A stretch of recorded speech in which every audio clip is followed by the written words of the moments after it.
ఖర్గేను కాదనలేక అదానీని అనలేక సీఎం రేవంత్ రెడ్డి విమర్శలు సాగాయి. ఈడీ ఆఫీస్ ముందు ధర్నాలో సీఎం చేసిన ప్రసంగంలో తర్జన భర్జన పడ్డారు. అదానీని విమర్శించేందుకు రేవంత్ కు నోరు రాలేదని చెప్పవచ్చు. సెబీ చైర్పర్సన్ రాజీనామా, బర్తరఫ్ పైనే సీఎం ఫోకస్ పెట్టారు.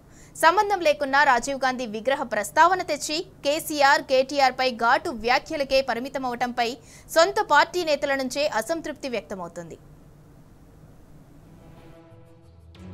అటు చూస్తే కాంగ్రెస్ అధిష్టానం ఆదేశం, ఇటు చూస్తే అదానీతో పారిశ్రామిక స్నేహం.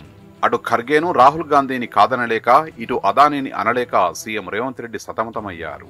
హైదరాబాద్ లో గురువారం ఈడీ ఆఫీస్ ముందు జరిగిన ధర్నాలో సీఎం ప్రసంగాన్ని చూస్తే ఇది అర్థమవుతుంది. అదానీ కుంభకోణంపై విచారణ జరపాలని, సెబీ చైర్పర్సన్ అక్రమాలపై సంయుక్త పార్లమెంటరీ కమిటీ జేపీసీ వేయాలన్న డిమాండ్లతో ఏఐసీసీ పిలుపు మేరకు గురువారం బషీర్బాగ్లోని ఈడీ కార్యాలయం వద్ద టీపీసీసీ ఆధ్వర్యంలో ధర్నా నిర్వహించారు. ఈ కార్యక్రమానికి మొక్కుబడిగా హాజరైన సీఎం రేవంత్ రెడ్డి సంబంధం లేని ప్రసంగం చేయడంపై అటు రాజకీయ వర్గాలు, ఇటు కాంగ్రెస్ శ్రేణులు విస్మయం వ్యక్తం చేశాయి.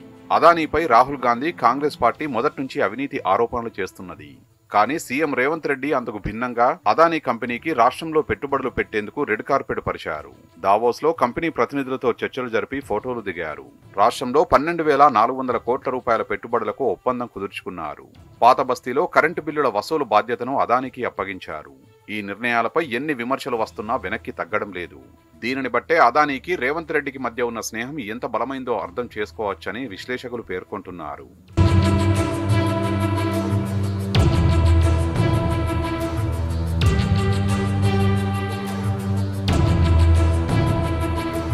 ఏఐసీసీ ఆదేశం మేరకు ఈడీ ఆఫీస్ ముందు జరిగిన ధర్నా కార్యక్రమానికి టీపీసీసీ అధ్యక్షుడిగా రేవంత్ రెడ్డి దగ్గరుండి నేతృత్వం వహించాలి. కానీ కార్యక్రమం మొదలైన తర్వాత గంట ఆలస్యంగా సీఎం అక్కడికి వచ్చారు.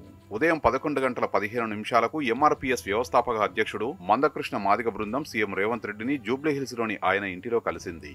వారు వెళ్లిపోయిన తర్వాత ప్రముఖులెవరూ రాలేదు.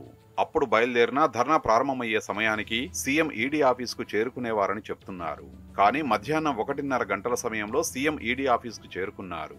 పెద్దగా బిజీ షెడ్యూల్ లేకున్నా ఎందుకు ఆలస్యం చేశారన్న చర్చ పార్టీ వర్గాల్లో సాగుతున్నది. పైగా కార్యక్రమం ప్రారంభమైన తర్వాత మంత్రులు, ఇతర ప్రముఖుల ప్రసంగాలు ముగిసినా సీఎం రాలేదు. దీంతో సమయం గడిపేందుకు కొందరు నేతలతో మాట్లాడించారని చెప్పుకుంటున్నారు.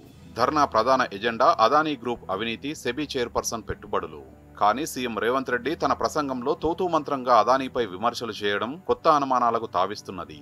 సీఎం 5 నిమిషాల పాటు ప్రసంగించారు. ఇందులో ప్రధాన ఎజెండా అయిన అదానీ, సెబీ చైర్పర్సన్ అవినీతిపై మాట్లాడింది కేవలం 4 నిమిషాలే.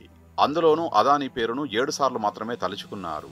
సెబీ చైర్పర్సన్ రాజీనామా చేయాలని, లేకపోతే కేంద్ర ప్రభుత్వమే బర్తరఫ్ చేయాలన్నారే తప్ప అదానీ అవినీతిపై కేంద్రం విచారణ జరపాలని డిమాండ్ చేయలేదని చెప్తున్నారు. మిగతా మంత్రులు, నేతలు అదానీపై ఎన్ని విమర్శలు చేసినా సీఎం మాత్రం ప్రధాన ఎజెండాను పక్కనబెట్టి తూతూ మంత్రం విమర్శలకే ఎందుకు పరిమితమయ్యారంటూ కాంగ్రెస్ వర్గాల్లోనే చర్చ జరుగుతున్నది.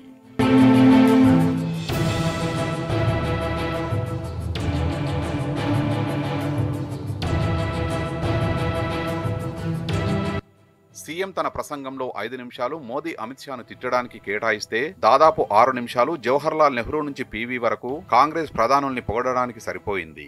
మోదీ, అమిత్, అదానీ, అంబానీని దుష్ట చతుష్టయంగా అభివర్ణించి నలుగురు కలిసి దేశాన్ని దోచుకుంటున్నారని విమర్శించారు. హమ్ దో హమారే దో అన్నట్టుగా యావత్ ప్రపంచాన్ని దోచుకునేలా మోదీ, అమిత్ వ్యవహరిస్తున్నారని మండిపడ్డారు. దేశానికి బీజేపీ ముప్పులా మారిందన్నారు. దేశాన్ని ప్రధాని మోదీ అప్పుల ఊబిలో నెట్టారంటూ సందర్భం లేని వ్యాఖ్యలు చేశారు. ఇక ధర్నా అసలు ఉద్దేశం కన్నా బీఆర్ఎస్ ను విమర్శించడానికి ఎక్కువ సమయం తీసుకున్నారు. దాదాపు 10 నిమిషాల పాటు కేసీఆర్, కేటీఆర్ పై ఇష్టారీతిన వ్యాఖ్యలు చేశారు. ఈ క్రమంలో కొన్ని రోజులుగా చెప్తున్న ఆవు కథనే మళ్లీ చెప్పారు. రాజీవ్ గాంధీ గొప్పదనాన్ని వర్ణించడంతో పాటు సచివాలయం ముందు ఆయన విగ్రహాన్ని పెడతామని, దమ్ముంటే తొలగించాలని, దాడులు చేస్తామని ఇలా పాతముచ్చట్లే చెప్పుకొచ్చారు. అదానీని పక్కనబెట్టి, అనవసరంగా అసలు విషయాన్ని పక్కనబెట్టి కేసీఆర్ ను, కేటీఆర్ ను ఎందుకు విమర్శించారో అక్కడికి వచ్చిన నేతలకు కూడా అర్థం కాలేదు. కార్యక్రమంలో కేంద్ర మాజీ మంత్రి సల్మాన్ ఖుర్షీద్, పార్టీ రాష్ట్ర వ్యవహారాల ఇన్ఛార్జి దీపాదాస్ మున్షి, మంత్రులు ఉత్తమ్ కుమార్ రెడ్డి, సీతక్క, శ్రీధర్ బాబు, కోమటిరెడ్డి వెంకటరెడ్డి, తుమ్మల నాగేశ్వరరావు, జూపల్లి కృష్ణారావు, పొన్నం ప్రభాకర్, పొంగులేటి శ్రీనివాసరెడ్డి, పలువురు ఎంపీలు, ఎమ్మెల్సీలు, ఎమ్మెల్యేలు తదితరులు పాల్గొన్నారు.